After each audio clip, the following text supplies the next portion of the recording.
I usually kind of start at around the age of 4. I remember a time that actually Jesus brought to my attention during my healing, at a time when I kind of went through some rejection of my from my father.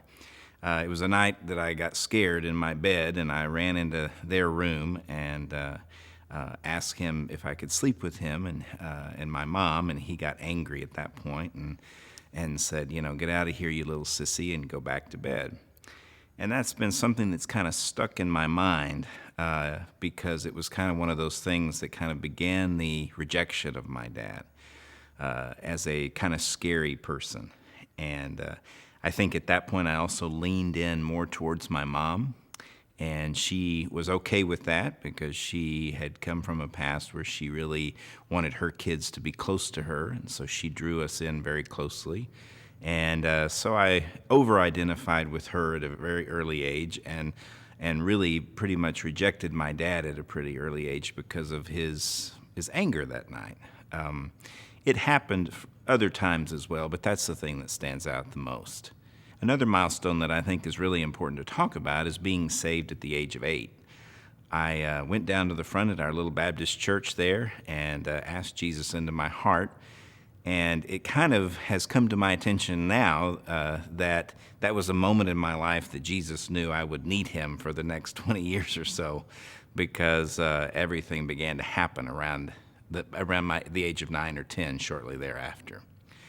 At the age of about 10, I found some pornography in my dad's sock drawer, and I pretty much attribute pornography to where everything began to lead at that point. I kind of look at it as the perfect storm. I had some rejection from my dad. I had some difficulty separating from my mom, and then here came all the pornography that kind of entered my life at around the age of 10. It was almost a regular occurrence. I mean, every day I would find time to go grab a magazine here or grab a magazine there. Started out with Playboys. That's all my dad had, and then it ended up heading into ultimately finding a Playgirl in the sock drawer as well.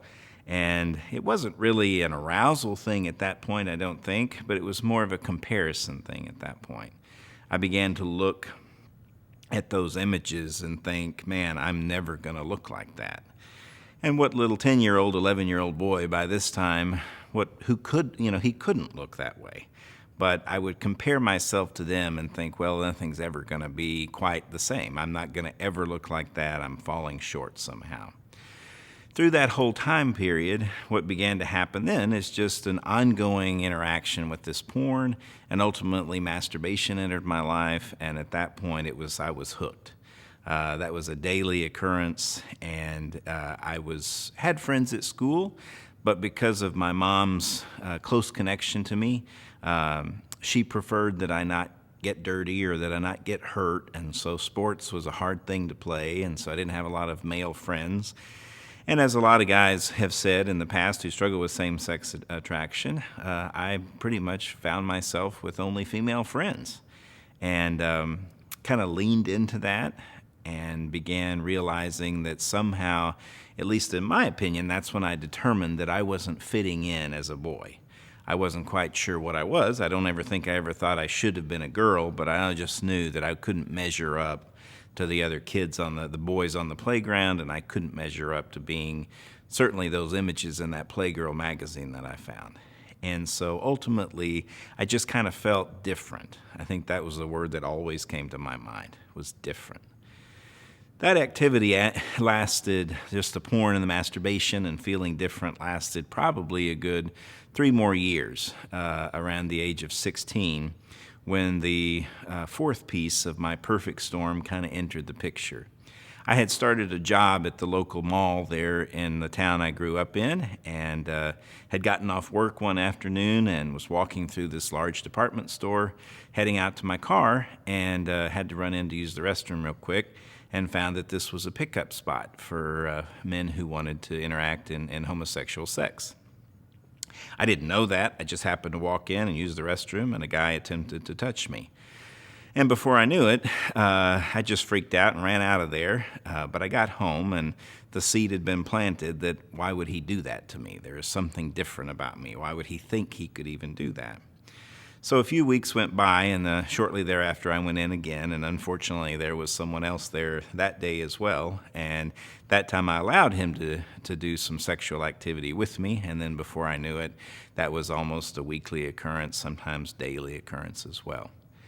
And it kind of opened up a whole new world for me. I had gone from porn to masturbation and now to going in and having anonymous sex with men in this restroom at the age of 16. And it kind of opened this door that I didn't know how to shut then. And I didn't know how to talk to my parents.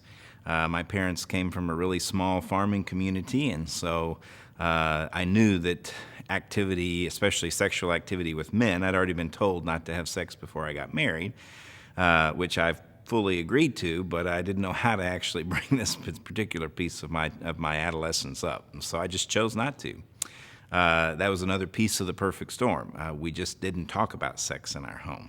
You add all of that stuff up, and you find a pretty confused kid, and I was confused, but sex was something that I had turned to. At one point, I realized it was kind of my best friend. At this point, around the age of probably 16, I was very much a performer.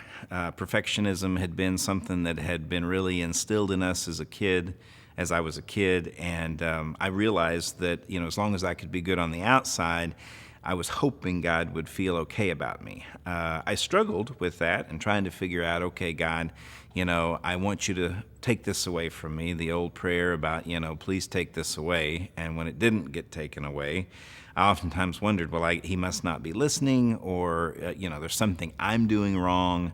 But the big blow came a few years later when I had entered college, and this thing had gotten full-blown out of control, and I was having sex now not only in public restrooms, but picking up guys in public restrooms and going to their, off-campus locations and doing sexual stuff, and just driving home one night and saying, I don't know what to do with this. I then went to a Christian counselor at that point, someone who had been referred to me just because I had told, somebody at my church that I really needed to talk to somebody. And I went to this Christian counselor and told him the whole story. And he basically just slid the Bible in front of me and pointed out a verse in the Bible that said that, neither drunkards nor idolaters nor fornicators or homosexuals will enter the kingdom of heaven. And he said, read more about this and pray over this verse and it should go away. And it lasted about 30 minutes was our session. And then I went home thinking, okay, God, not sure where you're at in this one because I've done that before. I knew about that verse already, but I didn't know what to do next because it certainly hadn't taken anything away. I didn't think that I was gay. I knew that I struggled. I knew that it was wrong. And I knew that God did not want that for me. But I didn't know how to stop it, but I also never chose to fully say, well, I am gay and this is who I am and everybody's going to have to accept that. Shortly thereafter, as he began talking to me about getting involved in other things, I entered into a campus activity there called Young Life and kind of began getting involved with them, and it's kind of a discipleship program. And it was really a great thing. It helped me to get to know other males and began working with them and talking with them and having some friendship there. And it began to kind of break me out of the shell of just being isolated and stuck in this sexual addiction, as I call it, of not knowing what to do with it, and began realizing that there's more out there than just, going to school and going to work and doing my stuff. Your passion that beats for Christ alone. Your passion. At some point during that time in Young Life, I also met a girl there at Young Life, and knowing that was what I wanted to do next was get married. I knew that was next on the list. She and I began dating, and I ultimately, about a year into our relationship, told her the whole story. And she was kind of from this place in her life where she felt like, well, God's put us together, and so I'm going to help you, and I'm going to help free you from this, and we're going to work through this. And I look back now, and I realize that I used a lot of my own need for someone to feel sorry for me in telling my story. I used a lot of that to make her feel sorry for me. And so she began to almost join the crusade to help me be an overcomer instead of keep falling into this thing. And it was helpful. And we, as naive as we both were at that time, we ended up getting married. And that lasted a good 6 months before I started kind of going to public restrooms again and thinking, well, as long as she doesn't know everything, I don't know how to stop this, but I won't tell her.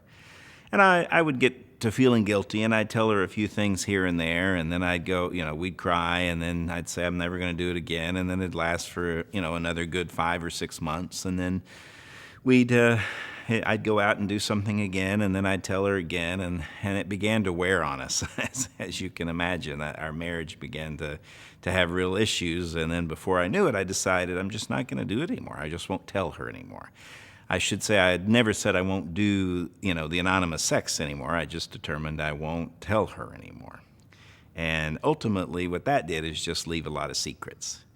I was ultimately arrested one night for being in a public restroom, spent a night in jail. We decided that maybe getting pregnant would help if we had a child. And so maybe that would be the thing that would motivate me. My relationship with God at that point was just confusing, I think. I knew I would beg him at times to take all of this away. I knew there were times that I hated him. I even said so. Told him many times how much I hated his guts and how he had not come through for me and how I didn't know what else to do. But I kept all that hidden because it was better for me to look good on the outside than not know what to do with what was going on the inside. I continued to try my best at doing well and performing well. I had gone to other counselors along the way. I think it's important to mention that because some of those counselors gave me great help in helping me know who I was in Christ. That was the most helpful thing, is helping me find my identity in Christ. There were times when some of these counselors would tell me that I just needed to imagine myself as a male or imagine myself in certain situations being masculine, and that didn't help at all. Ended up, after all, I started going to this Bible study. What was one of the most healing things for me, and where I think the turning point started, was when a man at this Bible study, as God was kind of tapping me on the shoulder and telling me, you need to tell them what you struggle with. This man, when I did finally tell them, he kind of just looked up at me and said, Lee, God can love me in my sin, and I can love you in your sin. And you're welcome here. And we will help you, and we will love you no matter what. Then one night, God talked to me as I was driving home, saying, you really need to tell your wife everything now. You need to tell her everything you've done and everything that you've participated in since you've been married. And so I went home that night, and I told her everything. Well, that had been about a 9-year marriage at that point, and my wife at that point decided she couldn't do it anymore. And so she packed everything up that night, and she packed up our little 1.5-year-old daughter, and she moved. She left and went to another city. I had about a year there to just try to figure out what to do next. And I kept going to this Bible study, and they kept just encouraging me and praying for me. And I found out later some of those guys wanted to punch me in the face that night. I found out later that one of the guys that wanted to punch me the most said, you really helped me over that next year because you helped me to see that, I think he'd been having an affair with his secretary for 5 years. And he said, I went home and told my wife after the end of that year. So you telling your story helped me realize my own sin. Shortly thereafter, walked in and realized that my wife had moved on, or my now ex-wife had moved on. And that kind of sent me reeling. And I realized at that time that my healing had been based upon making everything perfect, getting back together with my perfect family and having everything in order and getting healing in my marriage. And when it didn't come, I got mad and I hated God again. And so I went through a period of time, about 3 years, where I just basically said, I hate you, God, and I don't want anything to do with you. I will continue to take my daughter to church because I want her to be in a church, but I don't really know who you are. I don't even know that I trust you. And as a matter of fact, I was visiting a church one night, and a lady came up to me and said, God wants me to tell you, you don't really trust him. Well, I got mad at her too, and went into more homosexual acting out and actually got into a relationship with a man for those 3 years. It was just by the grace of God that one night I was sitting in my sister's living room and just praying and kind of talking to God, and I was reading the book, the Left Behind series, and I give that credit because that's where it kind of began my turnaround. Not that I really thought I was going to be left behind, but I did believe that, I wasn't sure what was going to happen. And I began praying that night. I finished that book in a couple of nights, and then the next night I read The Prayer of Jabez. And so I gave that book credit for my healing as well. I knew that night that I didn't want to get hurt anymore, and I didn't want to hurt anybody else. That's the basic foundation of that prayer, and that I also wanted God to enlarge whatever territory He wanted to enlarge in my life, but that I didn't want to keep living this way. I didn't know how to stop it, but I knew I didn't want to keep living that way. And I did hear God speak to me that night, and He said to me, "Are you sure that you want freedom?" Pure passion that beats for Christ alone. Pure passion. He did speak to me, and He told me it was going to be hard. And He said, it's a hard journey. He said, you've got a lot of things wrapped around who you think you are, and you've got a lot of things that you're going to have to break free from. But if you're willing, I will give you unspeakable joy, and I will give you love that you've never known before. As sin would have it, I decided that night that I was going to act out one last time and do it really great and do whatever I wanted and have sex with anybody or however many people I wanted to have sex with that night. And I'd start tomorrow, I promised God. And I got online and went to a chat room to try to meet up with somebody, not the guy I was with, but somebody else, and because I wanted something new. And chatted with a guy for a while, and he gave me his number and said, call me, and lo and behold, it was the number for the guy that I had been with for 3 years. So I realized he had been out looking for sex anonymously as well as I was gone. So that was just God to me. That was just His confirmation to me that, oh, wow, He's showing me pretty loud and clear that, Lee, it's time to stop. I was in groups several nights of the week. I worked a lot of different Bible studies. I wanted to stay busy. I didn't want to fall. I did not want to get back into sin. So I kept myself busy. And that's, I think, for most, at least for me, it was a great help because it kept me from being bored. It kept me from being lonely. And again, one of the most healing times was when I showed up at an all-men's Bible study again, and God told me again, you need to tell these men what you struggle with. And I said, I don't want to because they don't struggle with what I struggle with, and they're just going to not want to know me after this. And He said, no, you need to tell. And so once again, after about 3 taps on the shoulder over the next 3 weeks, I told him again, and this elder at my church looked at me and again, out of love, said, I love you just the way you are, Lee, and God loves you, and we're going to help you. And it was amazing because the level of prayer time in that Bible study went from surface, praying for, Grand Aunt Susie's hangnail or, Uncle Joe's heart condition to, pray for my marriage or pray for me, I hit my wife, or, just amazing what I began to see as I began to share the junk in my life. Other people's junk started coming to the table. And I also was working at a local rape crisis center at the time. And I met someone there that began to, as I was working with her through her healing, she began to show me just real pain and real hurt. And I just began to see that there was just, there's something different. And it was amazing as I began to have to pour my life into this person and stop being so self-centered about my own healing and began helping someone else to heal. God began to show me that, when you love others, when you show them unconditional love, you find unconditional love. And it was about 7 years later that I ended up marrying that woman. Jesus has been so wonderful to me in that He has met me personally in trying to show me how much He loves me.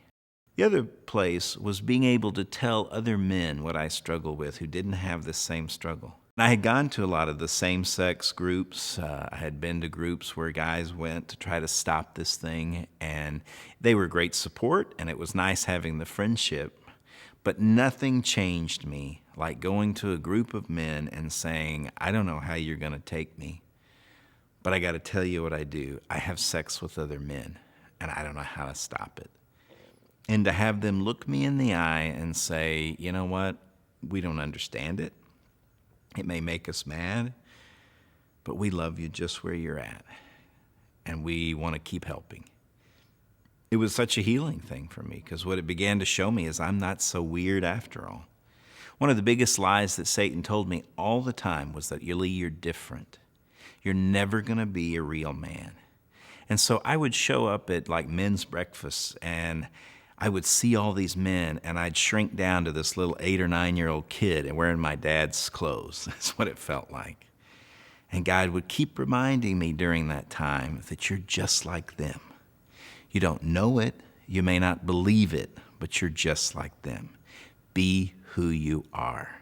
Another huge healing moment was I went on a men's retreat where we went hiking up through West Texas, and we were sitting out by a campfire, and this elder that I talk about a lot, had become really one of my closest friends, and he leaned over as we were sitting at the campfire, and he kissed me on the cheek. And my first reaction was, whoa, what are you doing here? Because I'd been down that road. But he had tears in his eyes, and he just looked at me and said, Lee, I just want you to know that 2 men can love each other, and it can be okay. And he just gave me a big hug. And I began at that point realizing that, it is okay to love men, to be in loving relationship with them, that God never intended it to be sexual. And I had stopped really hugging men because it would cause arousal at times before I'd started the deepest parts of my healing. And God said, don't worry about it. All you've known is sex. So it may happen occasionally, but it'll stop. And it began to stop. As I began to love them, as I began to give more of myself to them, as I began to heal, then I began to see that God's love heals, and it did heal. And as I began to work with my now wife, I began to see that love there was unconditional, that there wasn't this performance love. I think one of the things that is so deeply rooted in this sin is conditional love. And sometimes by accident, other people perpetuate that because so much of the church sometimes preaches the law and conditional. And God is unconditional, and his love is always unconditional. And that's what freed me.